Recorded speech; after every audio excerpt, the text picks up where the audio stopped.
Il est 7h44, vous êtes sur Europe 1 et ce qu'on a appelé la jungle de Calais, ces campements de migrants aux frontières nord de la France, vit ces dernières heures. L'évacuation devrait donc commencer lundi à l'aube, évacuation de plus de 6000 personnes.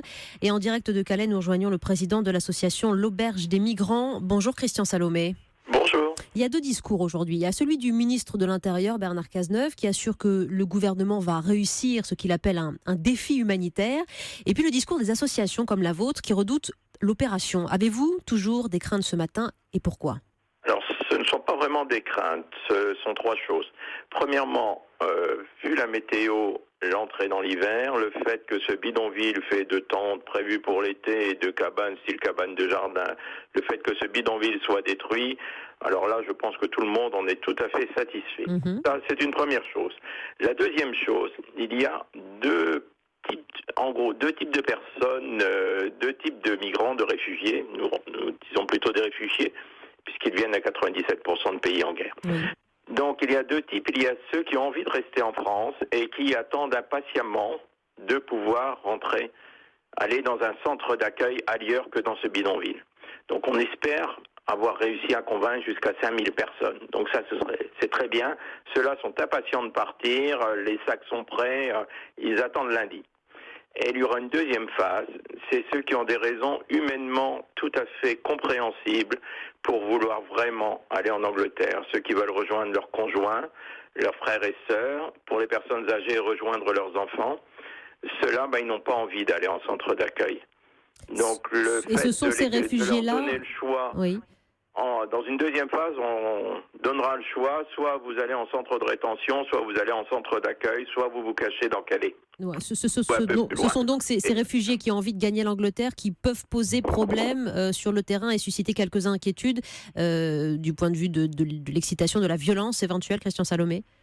Pas tellement de la violence, vous savez, ce sont des gens qui fuient la guerre, on les chasse, ils vont fuir un peu plus loin, simplement ils vont fuir comme avant, dans des maisons abandonnées, dans des usines en ruine, dans des fossés, dans des bois, d'où le mot jungle ça veut dire bois en pachtou, donc on va les retrouver un peu partout, bien cachés, et d'un autre côté, un peu partout, ça s'écrit même dans les journaux, il y aura une chasse à l'homme pour retrouver ces gens et les enfermer pour éviter qu'ils n'essaient d'aller en Angleterre.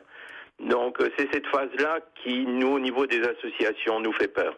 Il y a 1200 policiers et gendarmes qui sont quand même mobilisés pour sécuriser le dispositif et vous mettez en avant quand même la solution de dignité qui est proposée ici. Donc vous êtes quand même en phase avec ce que propose le gouvernement et vous l'avez bien évoqué, à quelques semaines maintenant de l'hiver, ils seront au moins en sécurité et aussi à l'abri. Il y a le problème de l'infiltration des militants radicaux qui militent pour la libre circulation des migrants qui se posent, on les appelle les No Borders, et on entendait il y a quelques instants la maire de Calais, Natacha Bouchard, qui regrettait que l'évacuation ait été rendue publique parce que ces militants-là radicaux peuvent se mobiliser et peuvent faire tourner mal finalement cette opération. Pour vous aussi, Christian Salomé ?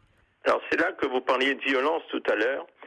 C'est à ce niveau-là que nous attendons une certaine violence, dans la mesure où il y a ce que Mme Bouchard appelle les no-borders, ce que l'on peut appeler les zadistes, les activistes, etc.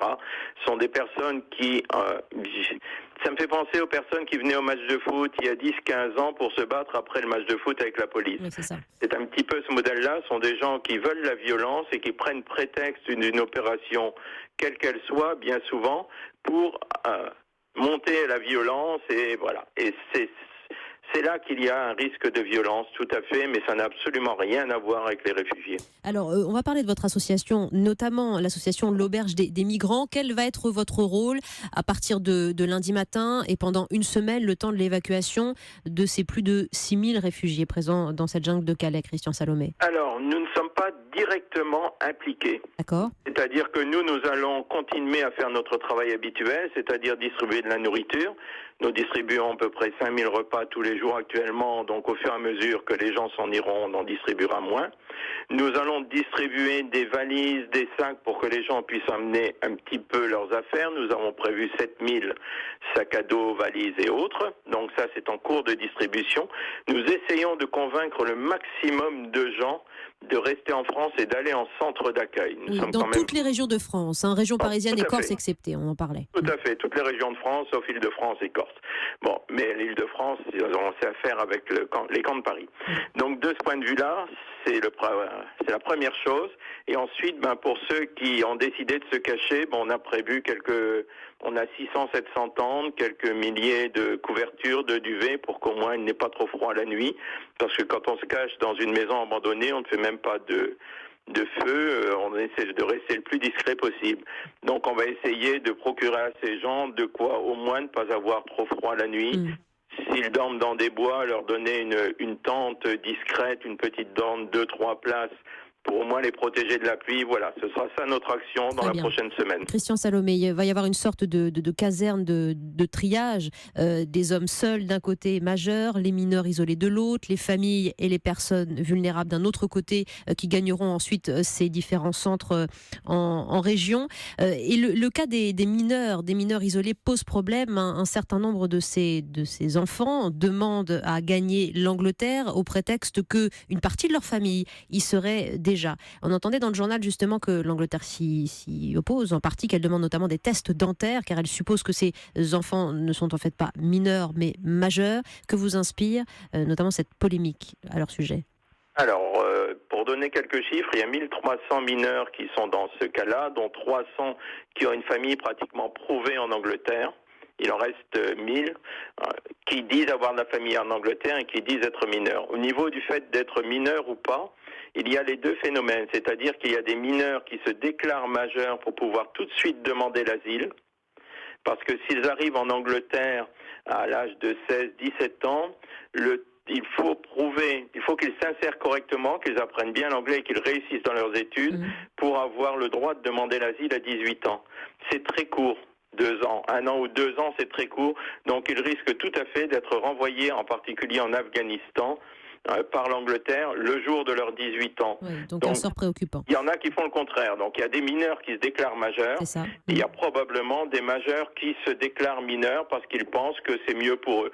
C'est toujours les rumeurs qui leur disent qu'il vaut mieux dire majeur que mineur. Je pense que ça s'équilibre entre les deux, tout simplement. Christian Salomé, on va suivre en tout cas cette opération inédite, ne serait-ce que par son ampleur, à partir de lundi, l'évacuation de cette jungle de Calais. Merci d'avoir partagé aussi vos inquiétudes sur un certain nombre de sujets et puis le côté solidaire qui s'exerce toujours de la part des associations sur place. Merci beaucoup. Vous étiez en direct de Calais et aux côtés de notre correspondant Kevin Thuillier. 7h52, on fait une